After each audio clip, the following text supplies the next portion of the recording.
عیسی پسر خدا به خاطر بی ایمانی مردم فقط میتونست تعداد محدودی معجزه انجام بده. پس بی ایمانی شما رو از رسیدن به کمال باز میداره. از همه معجزات، هللویا.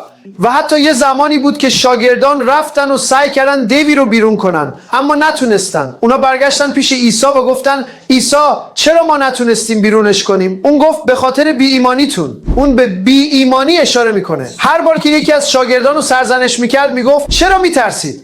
ایمانتون کجاست؟ ایمانت کجاست مرد؟ اون به ایمان اشاره میکنه.